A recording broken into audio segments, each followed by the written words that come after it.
आऊज़ुबिल्लाहि मिनश्शैतानिर्रजीम बिस्मिल्लाहिर्रहमानिर्रहीम अल्लाहुम्मा इन्नी अस्अलुका इल्मन नाफ़िअ। अल्लाह ताला हमारे इल्म और अमल में बरकतें पैदा फरमाए और हम सब को तमाम मुसीबतों और बलाओं से महफूज रखे। आमीन या रब्बल आलमीन। Today we are going to write down the question number 4 of chapter number 1. Chapter number 1 का जो टॉपिक था वो था हिस्ट्री ऑफ कंप्यूटर, जिसमें हमने पिछले जो लेक्चर में जो डिफरेंट कंप्यूटर्स थे, जैसे फर्स्ट कंप्यूटर था, एनालिटिकल इंजन था, चार्ल्स बाबेज के बारे में पढ़ा, नेपियर्स बॉन्स के बारे में जो है हमने डिस्कस किया। आज हमने जिस कंप्यूटर के बारे में डिस्कस करना है वो है हार्वर्ड मार्क 1 कंप्यूटर।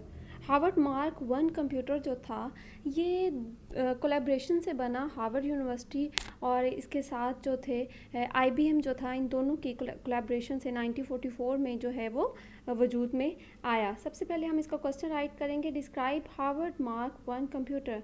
आंसर है इसका Harvard mark 1 computer was build in partnership between Harvard and IBM in 1944. This was the first programmable digital computer made in the USA. Students, ये जो कंप्यूटर था ये तकरीबन 51 फीट जो था ये लंबा था, ठीक है, लॉन्ग था, काफ़ी ज़्यादा जगह जो है ये घेरता था। ये वर्ल्ड वार 2 का जो लास्ट जो टेन्योर था उसमें इसने बहुत ज़्यादा हेल्प आउट किया। इसको यूज़ किया गया as a weapon, military weapon के, जिसके अंदर वो अपने मैथमेटिकल जो प्रॉब्लम्स थे वो सॉल्व आउट करते। जो नेवी थी USA की, वो जो है इसको एज अ उसमें ड्यूरिंग वॉर जो है उनको ये बहुत ज़्यादा उसको हेल्पफुल रहा। फिज़िक्स रिलेटेड जो प्रॉब्लम्स थे, इसके अलावा जो और साइंटिफिक प्रॉब्लम्स जो थे उसके लिए ये यूज़ किया जाता रहा।